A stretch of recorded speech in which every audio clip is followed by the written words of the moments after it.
Halo semuanya, pada kesempatan kali ini kami akan membahas tentang tanggung jawab sosial dan etika manajerial. Apa itu tanggung jawab sosial? Menurut Milton Friedman, tanggung jawab sosial yang pertama memaksimalkan laba atau tingkat pengembalian modal dengan melakukan operasi terbaik untuk memenuhi harapan pemegang saham atau pemilik perusahaan. Yang kedua, penggunaan sumber daya untuk kebaikan sosial akan menambah biaya, mengurangi keuntungan, dan menaikkan harga yang harus dibayar konsumen. Pandangan sosioekonomi. Yang pertama, tanggung jawab manajemen bukan hanya meningkatkan laba, tetapi juga mencakup melindungi dan meningkatkan kesejahteraan sosial. Yang kedua, perusahaan tidak hanya bertanggung jawab kepada pemegang saham. Yang ketiga, perusahaan mempunyai kewajiban moral untuk melibatkan diri dalam masalah hukum, sosial, dan politik.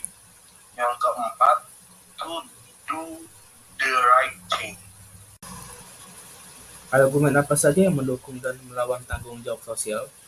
Contoh yang mendukung adalah harapan masyarakat, laba jangka panjang, kewajiban etis, citra publik, lingkungan yang lebih baik, keseimbangan antara tanggung jawab dan kekuasaan, kepentingan pemilik saham, kepemilikan sumber daya, dan lain-lain.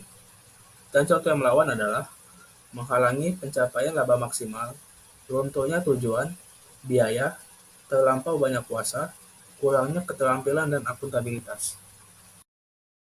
Kewajiban-kewajiban yang menjadi tanggapan dan tanggung jawab sosial diantaranya kewajiban sosial, social obligation.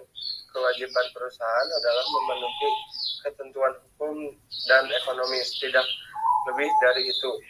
Tanggapan sosial, social responsiveness.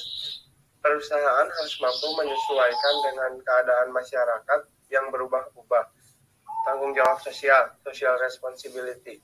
Kepedulian bisnis bukan hanya pada kewajiban sosial, tapi juga mengejar berbagai jangka panjang masyarakat agar mereka dapat mendapat yang baik untuk bertindak lebih baik.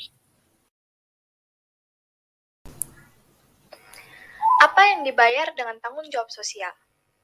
Penelitian menunjukkan ada hubungan positif antara keterlibatan sosial dengan kinerja ekonomi. Namun, tidak berarti keterlibatan sosial menyebabkan kinerja ekonomi yang lebih tinggi.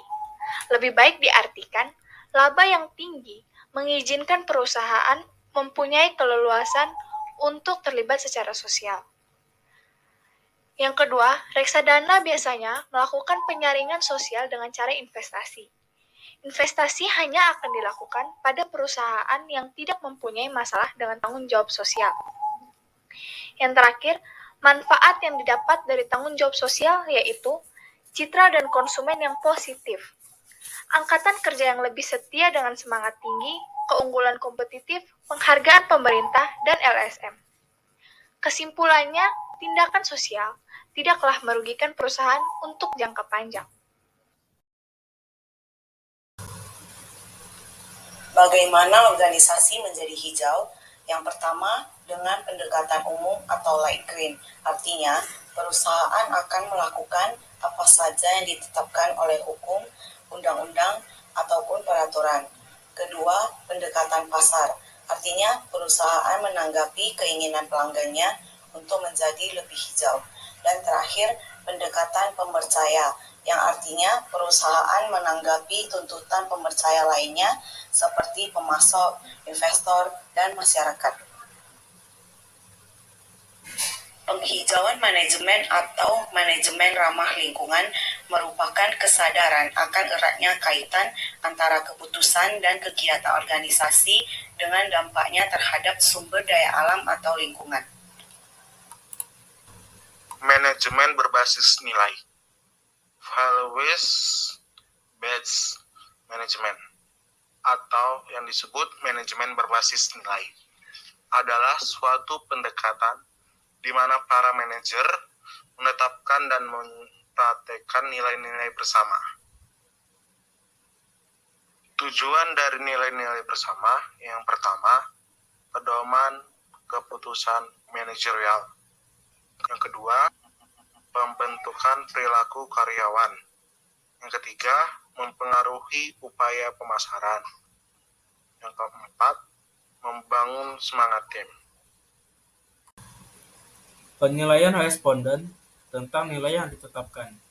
Kepuasan pelanggan 77%, integritas 76%, akuntabilitas 61%, menghargai yang lain 59%, komunikasi terbuka 51%, keuntungan 49%, tim kerja 47%, inovasi 47%, pembelajaran berkelanjutan 43%, lingkungan kerja yang positif 42%, keragaman 41%, layanan komunitas 38%, kepercayaan 37%, tanggung jawab sosial 33%, security 33%, pemberdayaan 32%, kepuasan kerja 31%,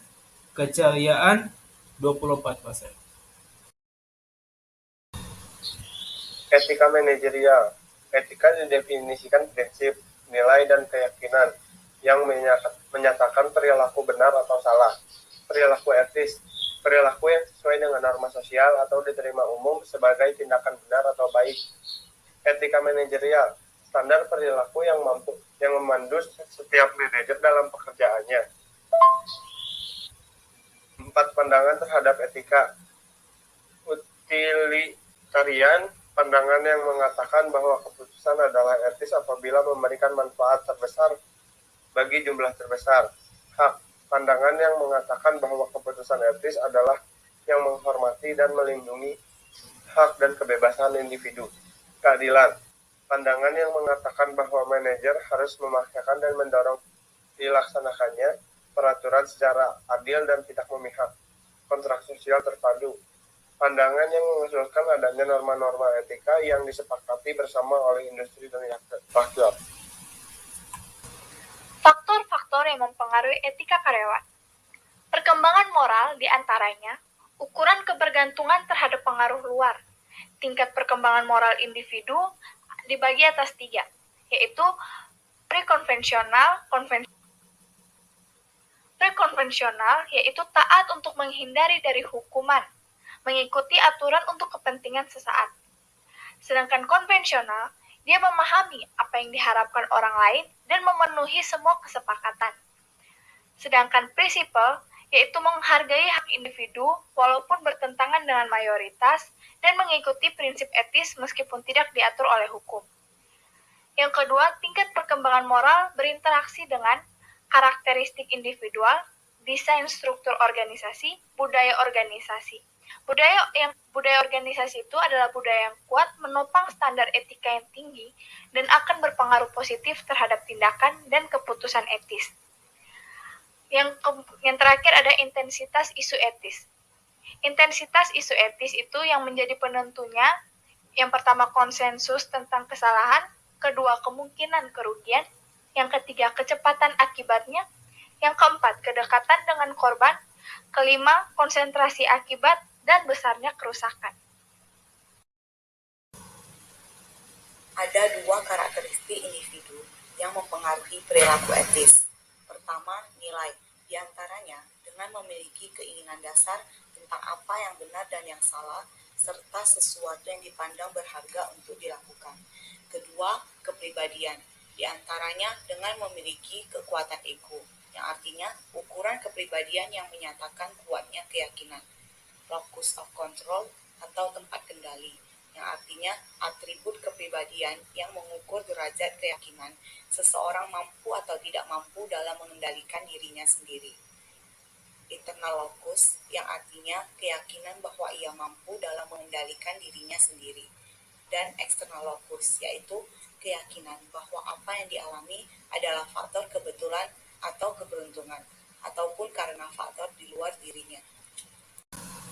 Sikap-sikap teladan yang harus dilakukan oleh manajer. 1. Bersikap etis dan jujur selalu.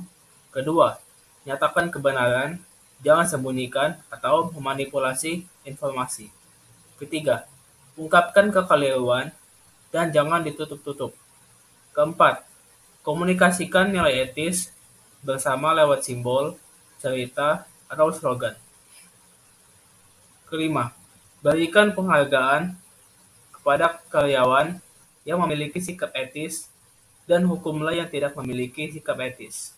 Keenam, melindungi karyawan yang mengungkapkan perilaku tidak etis yang membangun perilaku etis. Kesadaran akan isu sosial. Wirausaha sosial adalah individu atau organisasi yang menangkap peluang untuk menciptakan praktek yang inovatif dan berkelanjutan, berkeinginan menjadikan dunia tempat yang menyenangkan dan memiliki semangat untuk menjadikan hal tersebut. Manajemen dampak sosial adalah bidang yang mempertanyakan persinggungan, intersection, praktek bisnis dengan kepedulian sosial dengan segala kerumitan dan ketergantungannya. Mencari jawaban atas pertanyaan bagaimana meningkatkan kesadaran manajemen dalam proses pengambilan keputusan untuk menghubungkan masyarakat dengan dampaknya bagi organisasi. Oke, demikian sudah pembahasan kami tentang tanggung jawab sosial dan etika manajer yang kami sampaikan. Terima kasih dan sampai jumpa.